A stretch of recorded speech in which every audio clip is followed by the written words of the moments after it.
शिवसेना के जो प्रवक्ता है और एमपी है संजय राउत, उन्होंने ये बात क्लियर कर दी है, हरियाणा के रिजल्ट कुछ भी आ जाए, महाराष्ट्र में महाविकास आघाड़ी है और रहेगी, उस पे कुछ असर नहीं पड़ेगा। तो फिर से उद्धव ठाकरे ने जब रिजल्ट आ रहे हैं, कांग्रेस हरियाणा में हार रही है, उसी वक्त ये स्टेटमेंट क्यों किया, इसकी चर्चा सबसे पहले महाराष्ट्र में शुरू हो गई थी। उसका एक मीनिंग ऐसा भी निकाला जा रहा है कि सीएम पद का जो चेहरा है वो तो डिक्लेयर होगा नहीं, ये तो क्लियर है, क्योंकि 3 पार्टीज़ है, 2 पार्टीज़ कहती है रिजल्ट के बाद ही तय करेंगे। जहाँ कांग्रेस 110, 120 लड़ने की बात कर रही थी, शायद अभी ठाकरे जी की सेना ज़्यादा सीट मांग सकती है। तो उद्धव ठाकरे की शिवसेना और शरद पवार जी की राष्ट्रवादी कांग्रेस, इनको साथ लेके ही कांग्रेस को अब चलना है, क्योंकि उन्हें पता है कि खाली एक संविधान संरक्षण का जो एक मुद्दा था, वो अकेला मुद्दा लेके महाराष्ट्र में कुछ होगा नहीं। तो अभी के रिजल्ट से ये दिखता है कि कांग्रेस को अलायंस में ही रह के बीजेपी को टक्कर देनी पड़ेगी। आप अकेले लड़ने जाएंगे तो आपका वोट शेयर होता है। नमस्कार दोस्तों, आप देख रहे हैं लोकमत हिंदी। मेरा नाम है सोनू कनौजिया। कल हरियाणा और जम्मू कश्मीर के चुनाव के नतीजे आए। जम्मू कश्मीर में इंडिया अलायंस की जीत हुई और हरियाणा में कांग्रेस की हार हो गई। और जो हरियाणा में कांग्रेस की हार हुई है, अब उसका असर महाराष्ट्र के आगामी विधानसभा चुनाव पर कितना पड़ेगा, इसको लेकर चर्चाओं का बाजार गर्म है। कहा जा रहा है कि कांग्रेस की बार्गेनिंग पावर कम होगी। उद्धव ठाकरे की शिवसेना अब यहाँ पर बार्गेनिंग और भी मजबूती से करेगी। साथ ही साथ महाराष्ट्र में जो ये कहा जा रहा था कि कांग्रेस बड़ी पार्टी बनकर उभर कर आएगी, तो अब कहीं ना कहीं कांग्रेस के इन दावों के ऊपर सवाल उठने लगे हैं। कांग्रेस के खेमे में क्या चल रहा है, महाविकास आघाड़ी के खेमे में क्या चल रहा है, उद्धव ठाकरे की शिवसेना, शरद पवार के खेमे में क्या चल रहा है और महायुति के खेमे में क्या चल रहा है, इस पर हम चर्चा करेंगे सचिन जोशी जी से। न्यूज एडिटर हैं लोकमत मराठी वीडियोस के। उनसे जानने की कोशिश करेंगे कि आखिर महाराष्ट्र की राजनीति में किस तरह से स्थिति बदल रही है। सर, कल जिस तरह से रिजल्ट आए, हमने देखा कि कांग्रेस जो ओवर कॉन्फिडेंस में थी कि भाई हरियाणा तो हम जीत ही लेंगे, लेकिन वो हार गई। अब इसका असर महाराष्ट्र की पॉलिटिक्स में किस तरह से हमें देखने मिलता है? आज किस तरह के स्टेटमेंट्स आए हैं? देखिए, जब रिजल्ट लग रहा था, वहाँ से अभी तक के कुछ घंटे अगर लिए तो बहुत सारी चीज़ें हुई है। लेकिन शुरुआत में आपने जैसे कहा कि जम्मू कश्मीर में इंडिया अलायंस जीता है, हरियाणा में कांग्रेस हार गई है। तो सबसे पहले तो इंडिया अलायंस जो महाराष्ट्र में महाविकास आघाड़ी करके है, तो शिवसेना के जो प्रवक्ता है और एमपी है संजय राउत, उन्होंने ये बात क्लियर कर दी है, हरियाणा की रिजल्ट कुछ भी आ जाए, महाराष्ट्र में महाविकास आघाड़ी है और रहेगी, उस पर कुछ असर नहीं पड़ेगा। लेकिन उसी वक्त जब रिजल्ट लग रहे थे, तब शिवसेना प्रमुख जो है पक्ष प्रमुख उद्धव ठाकरे, उन्होंने फिर से वही मुद्दा दोहराया कि कांग्रेस या शरद पवार की राष्ट्रवादी कांग्रेस जो है, उन्हों में से अगर कोई भी सीएम पद के लिए चेहरा देता है तो उसे मेरा सपोर्ट रहेगा। तो उद्धव ठाकरे जी ने ये स्टेटमेंट क्यों किया, इसकी चर्चा फिर से हो गई है, क्योंकि उन्होंने पहले भी किया था। पहले भी कांग्रेस ने ये क्लियर कर दिया था कि ये बात अभी नहीं होगी, ये रिजल्ट के बाद होगी। जो शरद पवार जी ने भी वो ये बात क्लियर कर दी है। तो फिर से उद्धव ठाकरे ने जब रिजल्ट आ रहे हैं, कांग्रेस हरियाणा में हार रही है, उसी वक्त ये स्टेटमेंट क्यों किया, इसकी चर्चा सबसे पहले महाराष्ट्र में शुरू हो गई थी। आज संजय राउत जी ने भी वही किया है। उन्होंने कहा है कि सीएम पद का चेहरा चाहिए, क्योंकि जम्मू कश्मीर ने लोगों को पता था ओमर अब्दुल्ला सीएम होंगे, तो वहाँ पे चेहरा फिक्स था, इसलिए वहाँ इंडिया अलायंस को वोट मिला। महाराष्ट्र में चेहरा किसका है, चेहरा देना चाहिए, ऐसा आज फिर से वो कह रहे हैं। कुछ दिनों पहले हमारे जो लोकमत वीडियोस के एडिटर है आशीष यादव जी, उनके ही एक इंटरव्यू में नाना पटोले ने ये बात क्लियर कर दी थी कि इलेक्शन से पहले, रिजल्ट से पहले सीएम पद का उम्मीदवार डिक्लेयर नहीं होगा एमवीए का। इस पे उद्धव ठाकरे ने भी मान लिया है। तो अचानक से उद्धव ठाकरे उसके कुछ घंटे बाद अगर ये डिमांड करते हैं तो इसका मीनिंग क्या है? तो इसके अलग अलग मीनिंग निकाले जा रहे हैं। उसका एक मीनिंग ऐसा भी निकाला जा रहा है कि सीएम पद का जो चेहरा है वो तो डिक्लेयर होगा नहीं, ये तो क्लियर है, क्योंकि 3 पार्टीज है, 2 पार्टीज कहती है रिजल्ट के बाद ही तय करेंगे, तो वहाँ पे बहुमत है, वहाँ पे ठाकरे जी अकेले है। लेकिन इसका फायदा शायद सीट शेयरिंग में, बार्गेनिंग में हो सकता है। तो ये प्रेशर टैक्टिक्स है क्या, ऐसी भी चर्चा अभी चल रही है। अभी इस वक्त महाविकास आघाड़ी की सीट शेयरिंग पे बैठक शुरू हो गई है। तो कल तक की हुई बातचीत और आज होने वाली बातचीत, इसमें शायद डिफरेंस आ सकता है। जहां कांग्रेस 110, 120 लड़ने की बात कर रही थी, शायद अभी ठाकरे जी की सेना ज्यादा सीट मांग सकती है। तो उद्धव ठाकरे की शिवसेना और शरद पवार जी की राष्ट्रवादी कांग्रेस, इनको साथ लेके ही कांग्रेस को अब चलना है, क्योंकि जी। उन्हें पता है कि खाली एक संविधान संरक्षण का जो एक मुद्दा था, जी। वो अकेला मुद्दा लेके महाराष्ट्र में कुछ होगा नहीं। जी। महाराष्ट्र में उद्धव ठाकरे और शरद पवार साथ रहने चाहिए, इसके लिए अब कांग्रेस को एडजस्टमेंट करनी पड़ेगी। जी। सर एक चीज यहाँ पर ये देखने मिला है कि जम्मू कश्मीर में इंडिया अलायंस था और जो हरियाणा था उसमें सिर्फ कांग्रेस अकेली लड़ी।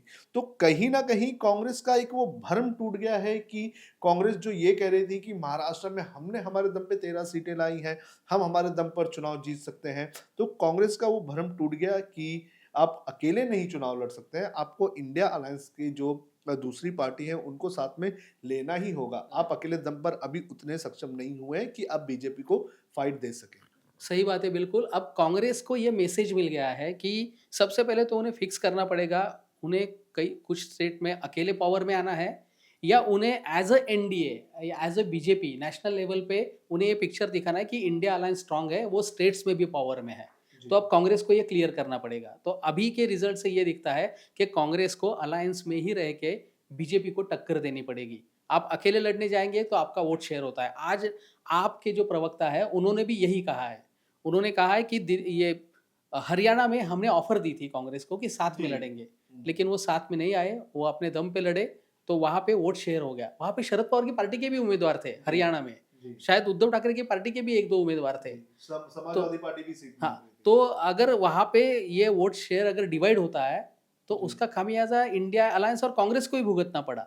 जी। तो महाराष्ट्र में ऐसा वो अब करेंगे नहीं, पहले भी वो करने वाले नहीं थे, लेकिन पहले सीट शेयरिंग में जो कांग्रेस बड़ा भाई, जो जी। अभी चल रहा है नैरेटिव, तो जी। उसमें जो कांग्रेस बड़ा भाई था, तो शायद अभी कोई बड़ा, कोई छोटा ऐसा नहीं रहेगा। सीट शेयरिंग में उद्धव ठाकरे की शिवसेना और शरद पवार जी की राष्ट्रवादी कांग्रेस, इनका अब जो वर्ड है उसको और वज़न आ गया है।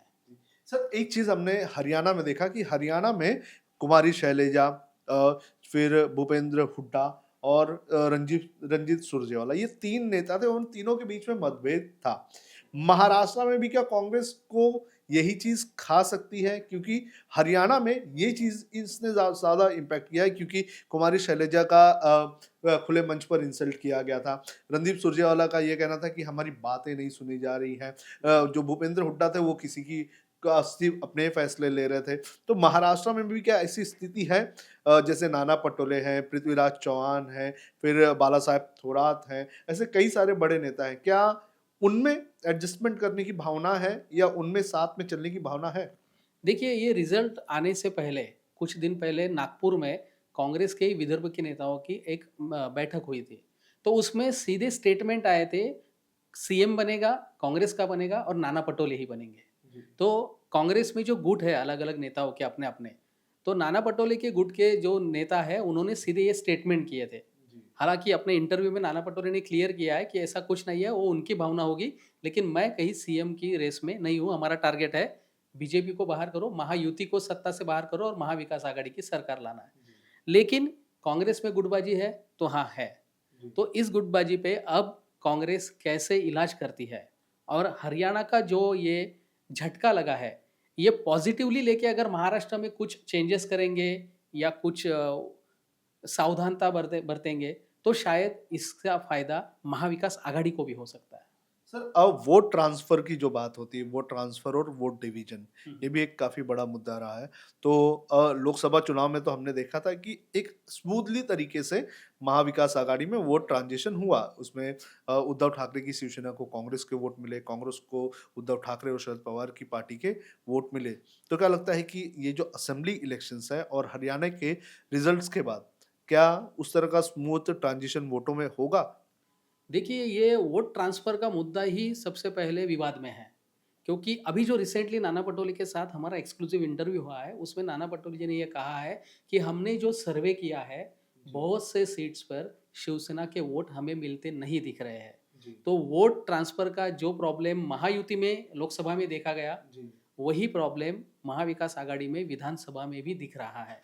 जी दूसरी बात ऐसी है कि कांग्रेस की पकड़ कहाँ पे है?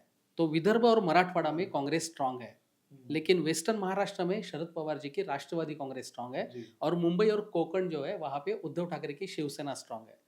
तो इन्होंने इन्हें ये अलग-अलग जो प्रांत है, अलग-अलग एरिया जो है, वहाँ पे इन्हें स्ट्रैटेजी ही करनी होगी और जी, सबसे बड़ा मुद्दा रहेगा, जो हरियाणा में भी दिखाई देखने में दिया है कि उम्मीदवार कौन है। जी। सो उम्मीदवार सिलेक्शन जो है, वही सबसे इम्पोर्टेंट रहेगा इस महाराष्ट्र के इलेक्शन में। सर लोकसभा चुनाव में एक चीज़ देखी गई थी कि अ, शरद पवार काफ़ी फैसले ले रहे थे।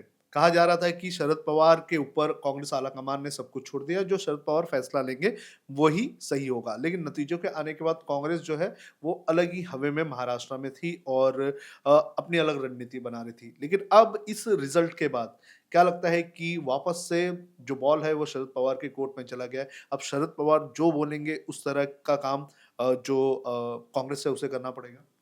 बिल्कुल, क्योंकि आज ही संजय राउत का स्टेटमेंट आया है कि हरियाणा में जीत गए हैं। देवेंद्र फडणवीस जी ने कल कहा, हरियाणा में जो हुआ वही अगले महीने में महाराष्ट्र में होने जा रहा है। जी, तो इसके ऊपर संजय राउत को जब रिएक्शन पूछी गई तो उनका पहला सेंटेंस था, महाराष्ट्र में शरद पवार है। जी, तो आप हरियाणा महाराष्ट्र में रिपीट नहीं कर सकते। जी। तो इसके बहुत सारे मायने हैं और ये बात तो कन्फर्म है कि महाराष्ट्र में अब जो भी रणनीति तय होगी, उसमें शरद पवार जी का जो कहना होगा, उनकी जो भूमिका होगी, वो सबसे इम्पोर्टेंट रहेगी और कांग्रेस भी बहुत जगह पर उनसे बहुत सारी चीज़ें डिस्कस करके डिसीजन ले सकती है। ऐसा भी कहा जाता है कि कांग्रेस के कुछ उम्मीदवार भी शरद पवार जी से डिस्कस करके ही फिक्स होते हैं। जी। तो ऐसा भी हो सकता है। सर एक और चीज़ मुंबई को लेकर पेच फँसा हुआ था। कहा जा रहा था कि महाराष्ट्र के अधिकतर लगभग 180 सीटों पर जो महाविकास आघाड़ी है इसका पेच जो है अटका हुआ था वो निकल गया था। लेकिन मुंबई की 36 सीटों पर पेच फँसा हुआ था। तो अब इलेक्शन इस नतीजे के बाद क्या कांग्रेस मुंबई की कई सारी सीटें जो है वो छोड़ सकती है जिस पर वो दावेदारी कर रही थी और वो शिवसेना को दे सकती है?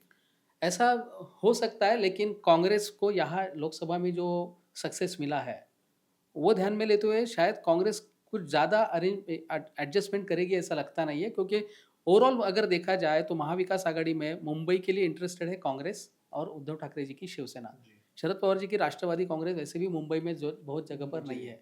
अब मुंबई में सीधी फाइट होगी तो वो शिवसेना, एकनाथ शिंदे जी की और उद्धव ठाकरे जी की। जी। तो जहाँ पे ज़्यादा से ज़्यादा शिवसेना वर्सेस शिवसेना होगी, वहाँ पे उद्धव ठाकरे जी को फ़ायदा होगा, ऐसा बताया जा रहा है, ऐसा अंदाज़ जी। ये किए जा रहे हैं। तो अब कांग्रेस को ये डिसाइड करना पड़ेगा कि उन्हें ओवरऑल महाविकास आघाड़ी की जो सीट्स है, वो बढ़ानी है जी। या उन्हें कांग्रेस की सीट्स बढ़ानी है। जी।